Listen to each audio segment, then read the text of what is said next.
C'est l'histoire d'un jeune homme de 26 ans, issu d'une famille plutôt aisée, ingénieur diplômé de l'université de Pennsylvanie. Plutôt beau gosse et intello, si l'on en croit sa page X, où l'on voit qu'il se passionne pour des questions comme l'intelligence artificielle, la santé mentale des jeunes à l'ère de la tech, l'agriculture cellulaire, etc.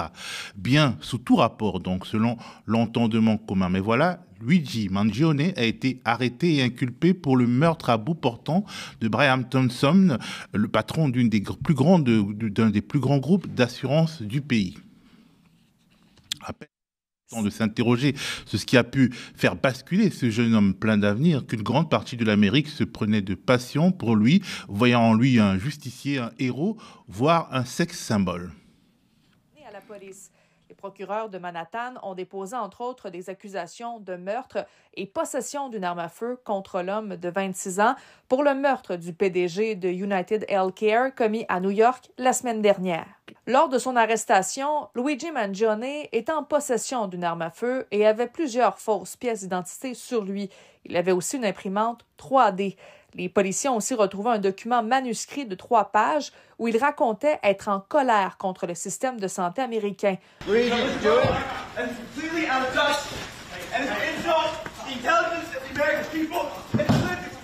Cet après-midi, à son arrivée au palais de justice, il était colérique et a crié, entre autres, « C'est une insulte à l'intelligence des Américains ». Sa remise en liberté conditionnelle lui a été refusée. Bien entendu, cette Mangione mania, elle choque au sommet de l'État. Violence to combat any sort of corporate greed is unacceptable. We do not kill people in cold blood to resolve policy differences or express a viewpoint. Bien entendu, ce phénomène Luigi Mangione est plus significatif qu'anecdotique et le simple rappel de la décence commune ne suffira pas à l'éteindre car la victime présumée du jeune ingénieur américain, Brian Thompson, symbolise la violence du système de santé et du système assurantiel des États-Unis et d'une certaine manière l'impunité du capitalisme contemporain, tout comme les derniers développements de l'affaire McKinsey aux États-Unis.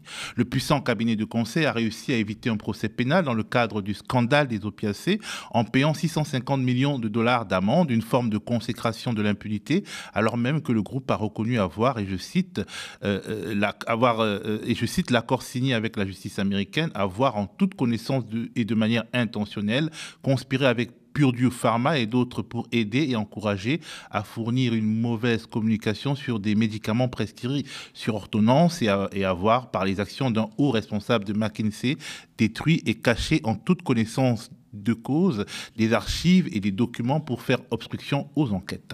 Je rappelle que la crise des opiacés a fait plus de 800 000 morts depuis 1999. Dans ce contexte, comment ne pas mettre en relation l'affaire Luigi Mangione et l'affaire McKinsey? Comment ne pas convoquer le concept de nécropolitique forgé par le philosophe Achille Mbembe, ce pouvoir de choisir qui va vivre et qui va mourir, voire quels meurtriers vont être punis et quels autres ne vont pas l'être. Pour développer ces sujets, j'ai voulu m'entretenir avec Nicolas Framont, rédacteur en chef de Frustration Magazine, et auteur d'un article intitulé « Peut-on faire de Luigi Mangione un héros ?» et également d'autres articles sur l'industrie pharmaceutique. Salut Nicolas. Salut Théophile. Avant qu'on commence notre discussion, je voudrais qu'on regarde la réaction de Barbara Lefebvre, des Grandes Gueules, à cette affaire Luigi Mangione. De toute façon, qu'est-ce qui est le signe absolu du déclin d'une civilisation? Pour moi, c'est quand elle inverse complètement les valeurs et que le bien devient le mal et le mal devient le bien. Donc à partir de ce moment-là, je sais pas, relisez Nietzsche, Généalogie de la morale, vous aurez la source de ce déclin de l'Occident qui voit tout dans tout et puis finalement rien dans rien, et ça donne ce genre d'abruti. C'est le Andreï Breivik de l'extrême gauche, quoi. Voilà, quand Breivik écrit son manifeste de taré fasciste et qui massacre des gamins, là c'est un horrible fasciste, mais celui-là il écrit un manifeste, il met des trucs sur des balles. Alors Nicolas, voici le cadrage politique mainstream du sujet. J'imagine que tu n'es pas d'accord avec ça et que tu mesures le risque qui consiste à donner l'impression de défendre, même du bout des lèvres, Luigi Mangione. Ah oui, merci Théophile. D'habitude, j'écoute les grandes gueules pour savoir ce que pense la petite bourgeoisie conservatrice dans la semaine, mais je n'avais pas écouté cette semaine, donc je viens de prendre connaissance de cet extrait, et c'est vrai qu'il est tout à fait révélateur du cadrage, hein. Effectivement, le cadrage, on ne le retrouve pas que aux grandes gueules, on l'a retrouvé dans un éditorial de Libération également, consiste à dire, en fait, encenser ou admirer un tueur, c'est mal parce que tout assassinat, c'est l'horreur. Et alors, effectivement, on serait tenté de valider absolument ça, puisque nos sociétés sont conçues sur le rejet de l'assassinat. Qui plus est, on est dans un pays qui a aboli la peine de mort, et ça a été un immense progrès. Pour autant, moi, il me semble que ce cadrage-là, il passe sous silence, et c'est principalement ce que je lui reproche, le fait que la classe dominante, il y a plein d'occasions au cours desquelles elle valide totalement l'assassinat et le meurtre comme méthode d'action politique. Dans l'article de Frustration, je prends l'exemple de ce qui se passe depuis un an, c'est-à-dire un génocide dénoncé comme tel par l'ONU à Gaza. Et ce génocide, quand on regarde comment il est justifié par tous ces chroniqueurs, par tous les journalistes, pas tous les journalistes, mais presque par le gouvernement américain notamment, c'est bien de dire, certes, il y a énormément de morts et de souffrances, mais c'est légitime parce qu'on en a besoin. Donc, ce que je veux dire, c'est qu'il y a une hypocrisie totale dans ce cadrage médiatique autour de l'affaire Mangione, de dire l'assassinat, on n'a jamais vu ça, on peut jamais trouver ça bien, c'est toujours l'horreur, parce que ce sont aussi des gens qui estiment que la mort n'est pas toujours un problème.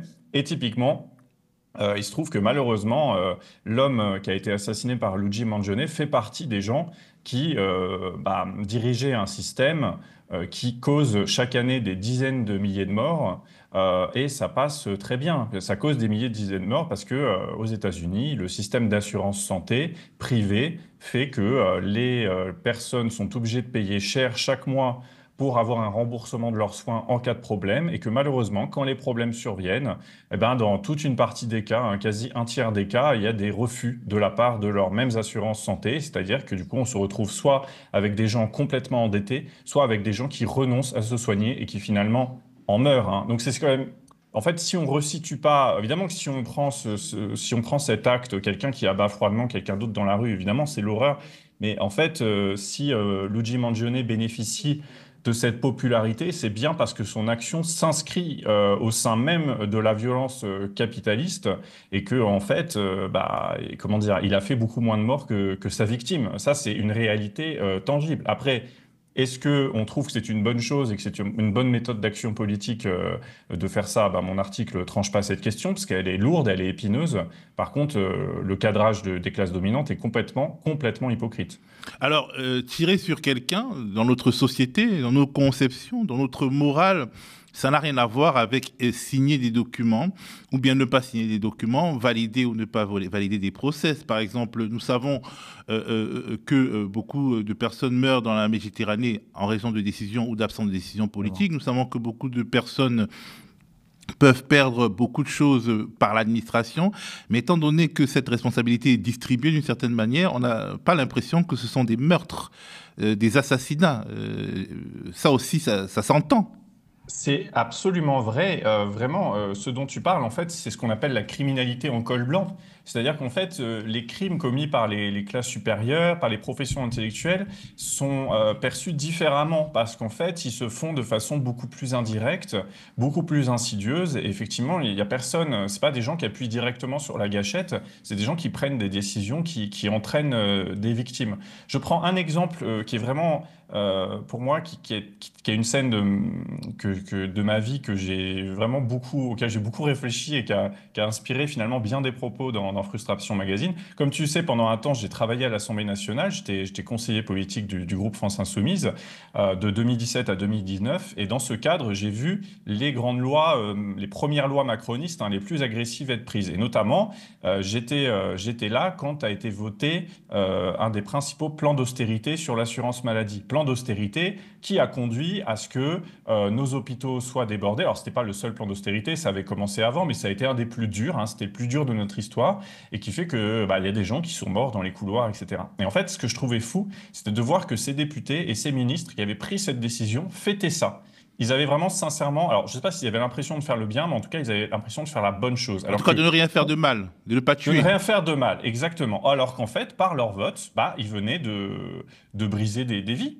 C'est ça la réalité. Et je pense que c'est important de rappeler ça, que c'est pas parce qu'on est derrière un bureau que nos décisions n'ont pas d'impact. En fait, on a des responsabilités. D'ailleurs, ces gens-là parlent tout le temps d'assumer leurs responsabilités. Et on voit bien qu'en réalité, quand il y a des morts liées à aux décisions qu'ils ont prises, c'est le cas à Mayotte, hein. Il y a eu une énorme tempête. Ça fait des années que les gens à Mayotte dénoncent le fait qu'il y a de l'habitat insalubre, que rien n'est fait, que les services publics sont dépassés, etc.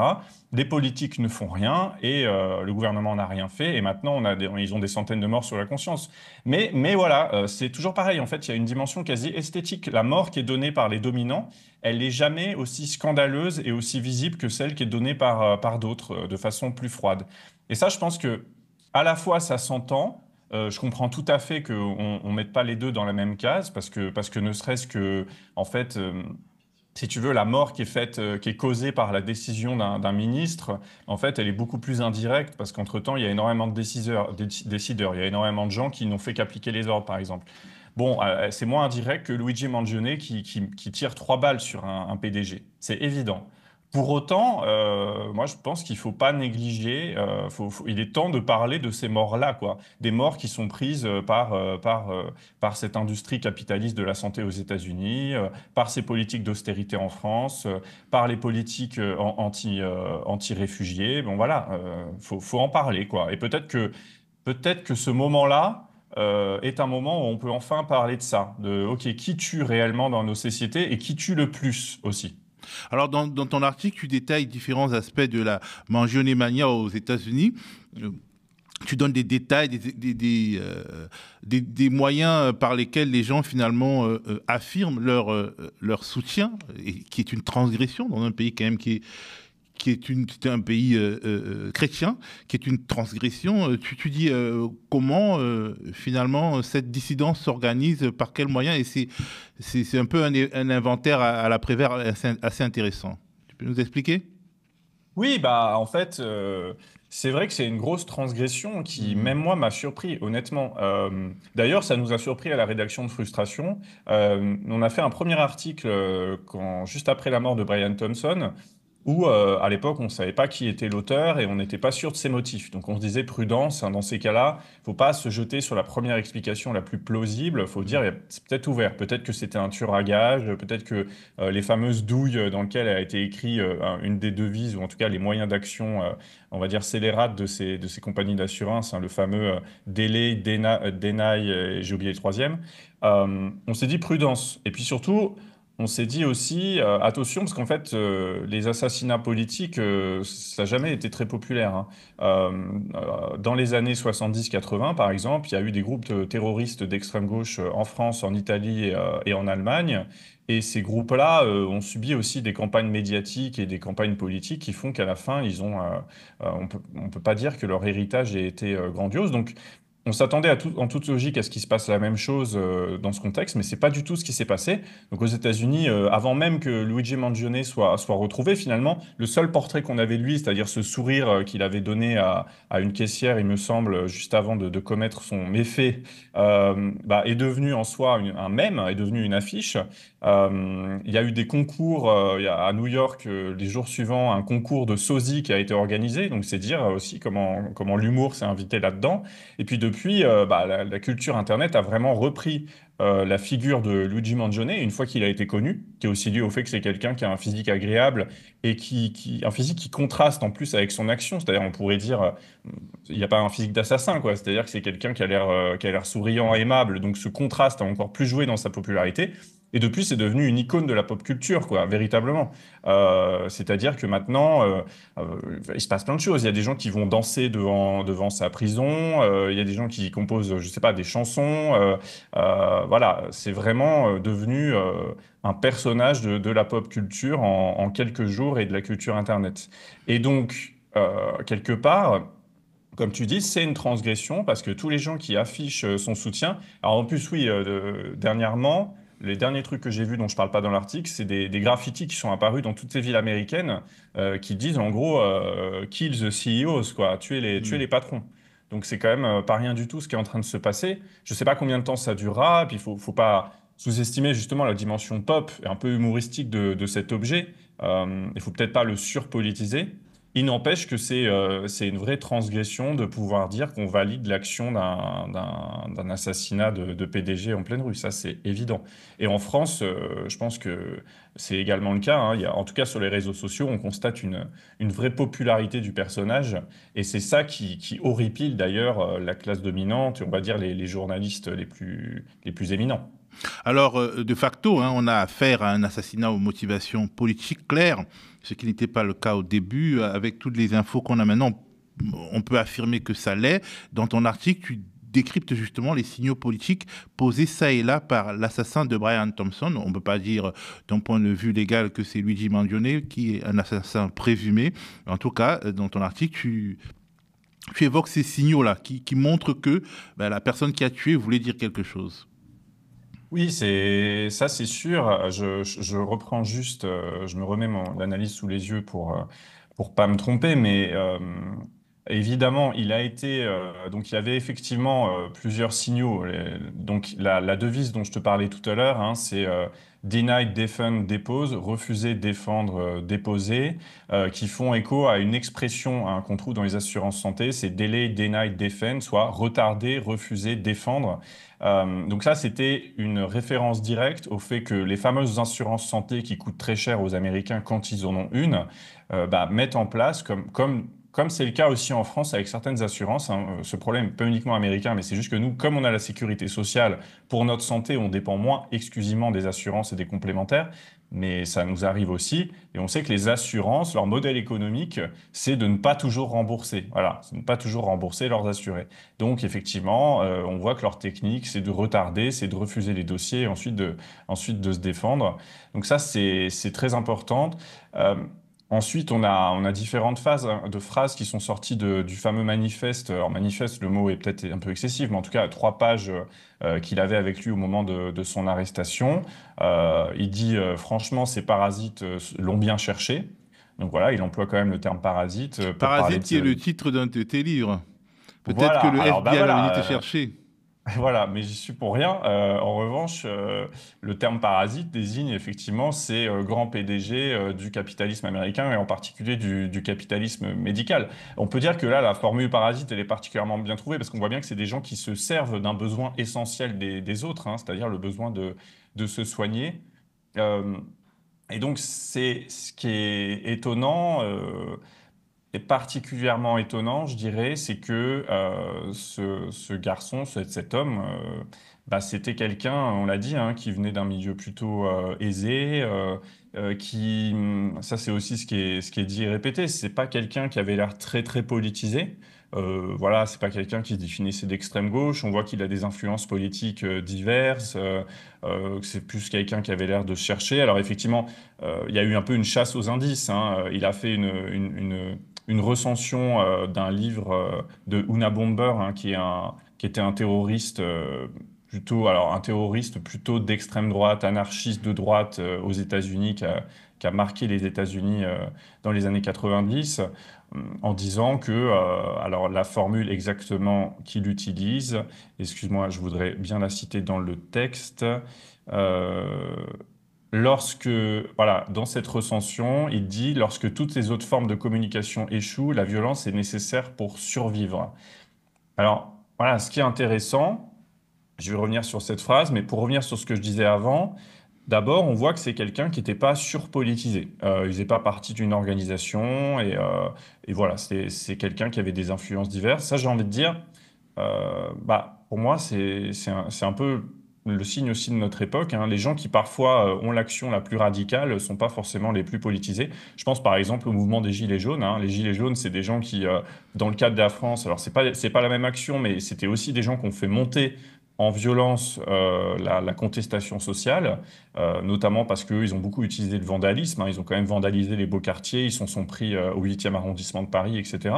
C'était aussi des gens dont, au début, toute une partie de la gauche disait avec suffisance que c'était pas des gens très politisés, qu'ils étaient un peu de droite, qu'ils étaient un peu racistes ou homophobes. Bon, voilà, déjà, ça, faut pas toujours négliger le fait que parfois l'impulsion à l'action vient pas forcément de la surpolitisation, mais vient aussi d'autres choses et qu'on finira par apprendre par Luigi Mangione.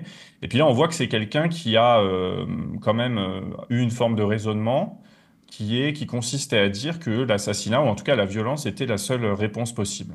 Et là, bon, je trouve que c'est un point de vue, effectivement, moi, je ne peux pas dire si l'assassinat politique, je trouve qu'il faut le faire ou pas. J'aurais tendance à dire plutôt que non. Enfin, je veux dire, mon impulsion naturelle, c'est de dire que non. Mais on voit que c'est quelqu'un qui avait réfléchi à la question. Et quand il dit que lorsque toutes les formes de communication sont coupées, la violence est la seule possible, bon, bah, il faut réfléchir à cette phrase, quoi. Il faut réfléchir à cette phrase à l'heure où les bourgeoisies mondiales se radicalisent, se fascisent, hein, concrètement, créent des États autoritaires. C'est vrai partout, c'est vrai en France, c'est vrai aux États-Unis, c'est vrai en Géorgie, voilà. Et face à ça, les canaux de contestation habituels sont de plus en plus risqués, dans le cas des manifestations par exemple, ou de plus en plus inefficaces, dans le cas du dit dialogue social, par exemple, dans le cas de la France. Aux États-Unis, on voit que les options politiques électorales, hein, puisqu'on va dire que la formule officielle pour participer à la vie politique dans un pays, c'est de voter. Bah, on voit qu'aux États-Unis, les méthodes de recours, notamment sur les questions du système de santé, sont très limitées. Pareil, hein, dans un article d'analyse qu'on a eu dans Frustration Magazine, qui est sorti récemment sur l'élection américaine, et je pense que vous aussi, sur le média, vous avez eu différentes analyses sur le virage pris par le Parti démocrate. Bah, le Parti démocrate de Kamala Harris, c'est un parti qui a lâché toute une partie de son programme social, et notamment qui avait lâché son programme social sur les questions de santé. C'est-à-dire que ce qui est défendu par l'aile gauche du Parti démocrate, à savoir de mettre en place un embryon de sécurité sociale aux États-Unis, c'est juste une proposition qui a disparu du débat public. Donc, c'est vrai que dans le cas des États-Unis, on se demande quelles sont les voies légales qui permettent encore aux Américains victimes, par exemple, du capitalisme médical, de se défendre. Alors, la conclusion de Mangione, elle est radicale. Elle dit finalement, il n'y a pas d'autre moyen que l'assassinat. Et ça, effectivement, comme je dis en conclusion de l'article, hein, est-ce que c'est vraiment ça qu'on veut? Est-ce qu'on veut arriver dans une situation où les gens vont finir par se faire justice eux-mêmes avec toutes les conséquences que ça peut avoir? Voilà. Mais en tout cas, pour finir sur un peu l'analyse politique de cet homme, dont on sait en fait encore pas grand-chose, hein, il n'a pas encore eu l'occasion de s'exprimer, bah, on voit qu'il correspond en tout cas à toute une partie des gens qui montent en radicalité face à l'absence de recours et peut-être face à la faiblesse des organisations habituellement représentatives de la colère sociale. Voilà ce que je pourrais dire à très gros traits. Et encore une fois, il faut être très prudent parce que je le redis, on ne sait pas tant de choses que ça de lui. On a l'impression d'en savoir énormément parce qu'on a trouvé énormément de photos sur son Instagram et sur son Twitter. Mais en fait, ce qui se passe vraiment dans sa tête, pour moi, ça reste encore quelque chose d'assez mystérieux vu la vie qu'il avait eue, c'est-à-dire une vie plutôt confortable a priori. Alors, tu évoques tu compares le geste de Mangione aux assassinats politiques commis par l'extrême gauche dans les années 70 et 80. En quoi c'est pareil et en quoi c'est différent? Alors, c'est pareil. Alors déjà, c'est difficile de le En mettre, quoi on les va dire. époques diffèrent au moins?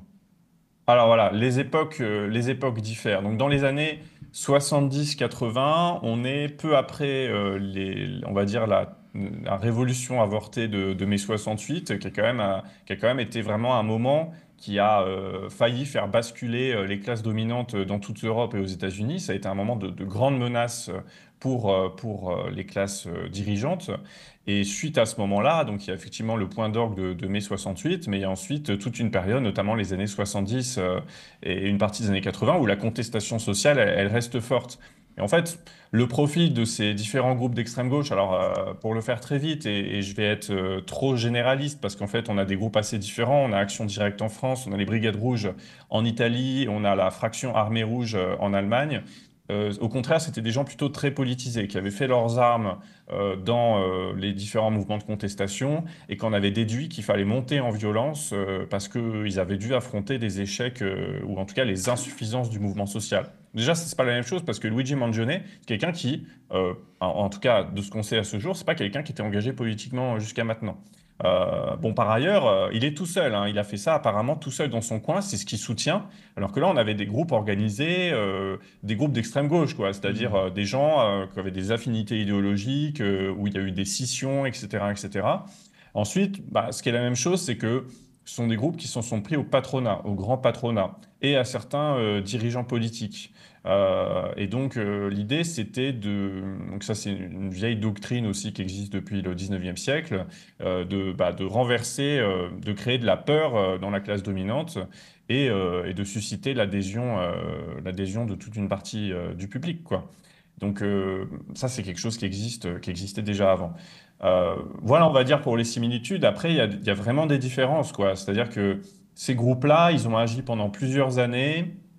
Ils n'ont pas fait une seule action décisive, mais ils ont tenté d'en faire plusieurs. Certains se sont menés, certains ont lancé un peu des vendettas. Enfin, les moyens d'action étaient très différents. Il y a eu des mitraillages, il y a eu des bombes posées à certains endroits. C'est des groupes qui ont fait beaucoup de dommages collatéraux, entre guillemets, hein. C'est-à-dire qu'il y a aussi des personnes extérieures qui ont été tuées. Alors, il y a eu des policiers, mais à la limite, il y a eu des policiers, il y a eu des chauffeurs. Il y a eu juste des passants qui étaient là dans la rue. Là, j'englobe tout, mais globalement, on voit que c'est des mouvements qui n'ont pas forcément eu une seule cible très nette, comme a été la cible de Luigi Mangione. C'est des mouvements qui parfois se sont livrés un peu à des vendettas. C'est le cas des Brigades Rouges en Italie, qui avaient assassiné un syndicaliste qui les avait balancés, par exemple. Voilà, bon, je brosse le truc à gros traits. Il faudrait vraiment entrer dans le détail et j'invite voilà, les personnes qui nous regardent à se documenter aussi sur ces groupes parce que c'est une partie de notre histoire sociale qui a été, ce qui est souvent caricaturé, souvent résumé trop grossièrement et puis qui a un peu disparu aussi. Mais ce que je veux dire, c'est que c'est pas le même genre, c'est pas le même genre de profil, c'est pas le même genre d'action. Il y a eu aussi des prises d'otages. Enfin voilà. Euh, Là, je Alors, dirais l'action de Luigi Mangione, elle est, il me semble, hein, assez inédite, quoi. C'est-à-dire quelqu'un qui était complètement inconnu des services de police, parce que les groupes d'extrême gauche dont je parle, ils ont hmm. été surveillés au point qu'on se demandait s'ils n'ont pas été instrumentalisés, hein. Il y a encore des gens qui le pensent, instrumentalisés par les services secrets, instrumentalisés par le bloc de l'Est, etc. Luigi Mangione, c'est pas du tout ça. C'est quelqu'un de tout seul qui faisait partie de la classe dominante, enfin non, qui faisait partie, on va dire, de la classe aisée et qui du coup pouvait retirer un certain nombre de privilèges de sa position, qui s'est politisé un peu tout seul dans son coin et qui décide de faire une action retentissante et sacrificielle, puisque si c'est lui, encore une fois, hein, il faut préciser que c'est présumé, mais si c'est bien lui qui a fait le coup, il risque très gros, hein. Globalement, il risque de passer sa vie derrière les barreaux. Donc, je pense que si c'est à ce point une sorte d'icône et qu'il exerce cette fascination-là, c'est qu'il a un profil vraiment très différent de ce qui s'est fait jusque-là. Euh, mhm. Alors, tu poses voilà. une question dérangeante.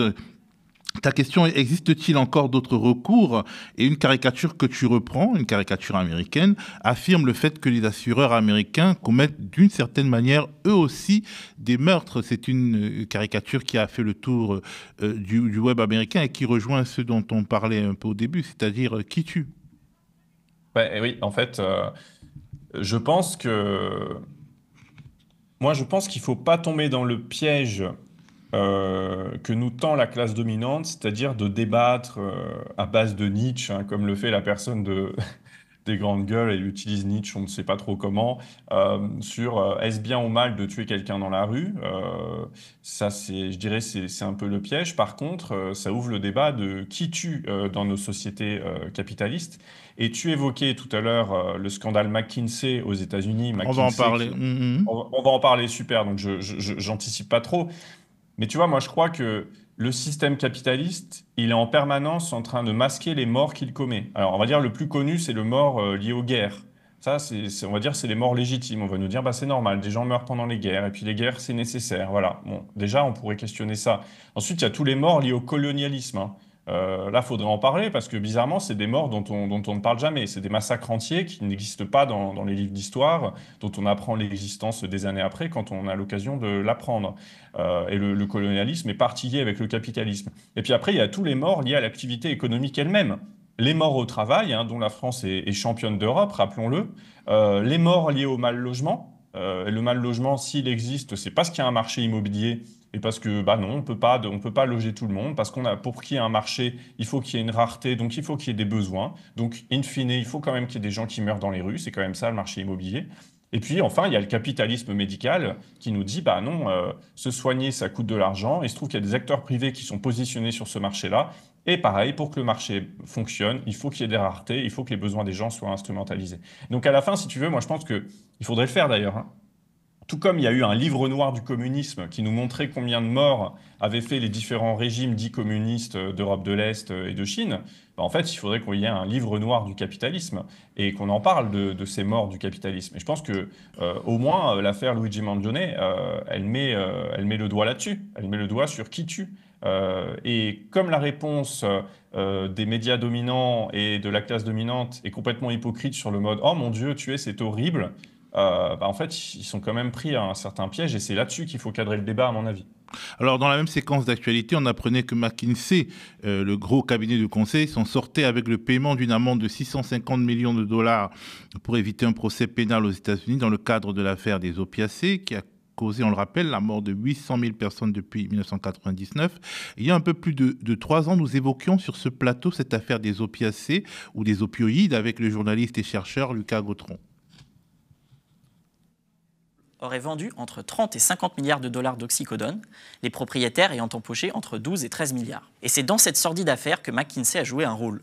Dès 2008, le fabricant d'oxycodone a fait appel au cabinet de conseil afin de développer une stratégie et des éléments de langage pour contrer la Food and Drug Administration, l'administration régulatrice de l'industrie pharmaceutique. Celle-ci envisageait notamment de ne délivrer l'autorisation de prescription d'oxycodone qu'aux médecins ayant suivi une formation spéciale. Le cabinet McKinsey aurait alors permis à Purdue Pharmaceutical d'éviter de telles régulations. D'après des échanges révélés par le New York Times, c'est McKinsey qui aurait également convaincu l'entreprise de réaliser, je cite, un marketing agressif sur l'oxycodone.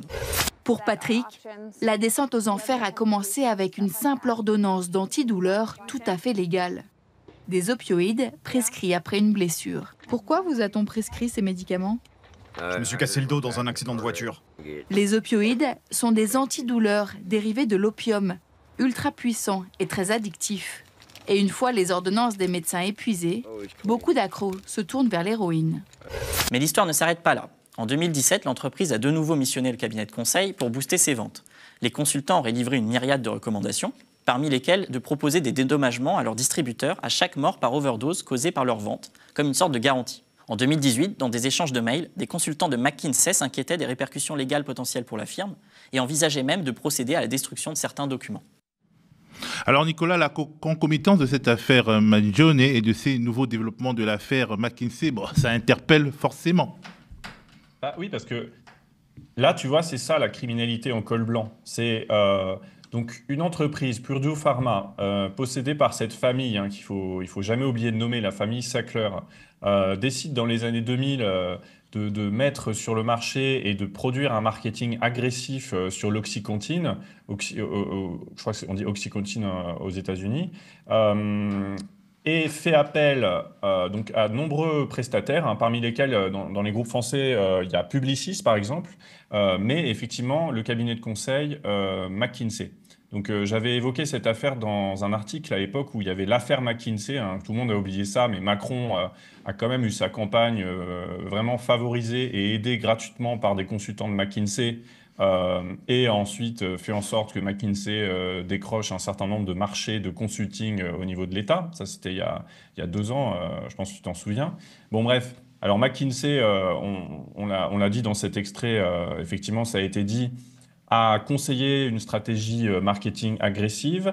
Et ce qui est frappant dans les documents que depuis on peut consulter sur Internet, c'est de voir que dans leurs fameux slides, les consultants de McKinsey, ils anticipaient les overdoses, ils anticipaient les morts, ils anticipaient la souffrance. En fait, tous ces gens savaient à quel point leur traitement était dangereux. Mais au lieu de se dire, ce traitement est dangereux, on ne va pas le mettre en circulation, comme ils savaient qu'ils allaient avoir un marché incroyable avec cet antidouleur, ils ont préféré imaginer des stratégies, effectivement, de dédommagement des distributeurs, etc., etc. Donc, tu vois, Mais c'est d'un tel cynisme, l'affaire des opioïdes. Et puis surtout, ils seront impunis, ils ne passeront pas en jugement, il n'y aura pas de procès pénal, leurs victimes ne les regarderont pas, ne les verront pas présenter des excuses, il n'y aura pas de condamnation à de la prison, il y aura juste un chèque donné, un chèque qui ne ruinera pas McKinsey. Exactement. Alors, là, c'est vraiment une des caractéristiques de ce concept de criminalité en col blanc. Un des trucs dont j'ai pas parlé tout à l'heure, c'est que la criminalité en col blanc, non seulement le crime, comme il est plus indirect, il est fait par des acteurs bien sous tout rapport, il est moins perçu comme un crime, mais en plus de ça, il est jugé dans des instances, on va dire, parallèles. Et c'est le cas de cette justice-là qui fait verser des amendes aux grandes entreprises, qui fait en sorte que pénalement, les différents acteurs de McKinsey ne soient pas inquiétés. Il y a le même problème avec la famille Sackler. La famille Sackler, pour l'instant, elle n'est toujours pas inquiétée parce qu'entre-temps, Purdue Pharma a été mis en faillite et c'est un plan de faillite qui, pour l'instant, protège cette famille. Donc en fait, il existe, si tu veux, il existe pour les classes dominantes des juridictions parallèles. En fait, il existe pour des crimes en col blanc des juridictions différentes que pour le commun des mortels. Et donc effectivement, cette justice-là, elle permet de ne pas exposer les responsables et finalement de les déresponsabiliser. Mais tu te rends compte du caractère hallucinant de ça. C'est-à-dire qu'effectivement, on parle de 800 000 morts en 25 ans, il me semble. Donc c'est un crime de masse, c'est vraiment un crime de masse, c'est un crime cynique. Et d'ailleurs, il ne faut pas oublier que si ces opioïdes ont aussi bien fonctionné et si ces gens étaient aussi convaincus de posséder un marché, c'est parce qu'en réalité, c'est précisément lié au système de santé américain et à l'absence de sécurité sociale. Je m'explique. Par exemple, quand tu es aux États-Unis, que tu es, je sais pas moi, garagiste ou livreur et que tu te blesses, tu n'as qu'une obsession, c'est de pouvoir reprendre le travail parce que tu es très mal indemnisé. Et c'est exactement ce qu'offraient les opioïdes. C'est-à-dire qu'en fait, ils permettaient une gestion de la douleur beaucoup plus rapide que les antidouleurs qui avaient été trouvés jusqu'à présent, d'où leur immense succès, quoi. Donc en fait, ces gens étaient cyniques. Ils exploitaient les failles de leurs propres concitoyens, ils exploitaient leurs faiblesses en leur vendant un produit qui allait en fait les tuer. Et ce, avec la complicité. Parce que ça, en fait, dans l'affaire des opioïdes, il y a énormément de personnes qui sont co-responsables. Il y a tous les distributeurs, il y a tous les médecins qui ont accepté de jouer le jeu, et il y a les autorités de santé américaines qui ont accepté de se laisser corrompre, quoi. Alors, à Frustration, vous êtes justement intéressé plus largement à l'industrie pharmaceutique et à ses dérives. Il y a quelques années, vous avez publié un article qui expliquait en gros que malheureusement ou factuellement, l'intérêt de l'industrie pharmaceutique, c'était pas forcément la guérison. Non, en fait, non. Mais ça, c'est à la limite, certains libéraux te diront que c'est pas grave. En fait, c'est ça qui est intéressant, c'est que dans la théorie libérale, l'idée c'est que chaque acteur, en poursuivant son intérêt mesquin, contribue au bien de tous. Pour moi, le cas d'industrie pharmaceutique va justement à l'encontre de cette théorie. Parce qu'en réalité, il existe pour l'industrie pharmaceutique des problèmes de santé plus rentables que d'autres.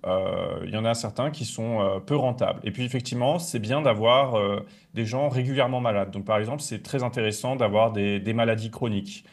Des choses qui reviennent tout le temps, des traitements que les gens sont obligés de prendre toute une partie de leur vie. Donc ça, c'est effectivement... Et puis aussi, ça conduit à prendre des décisions qui sont à l'inverse des intérêts des patients. Très concrètement, dans le cas de la France, par exemple, ça va être des industriels qui vont faire en sorte que leur traitement, qui n'est pas si efficace, soit quand même validé par les autorités de santé et soit quand même prescrit.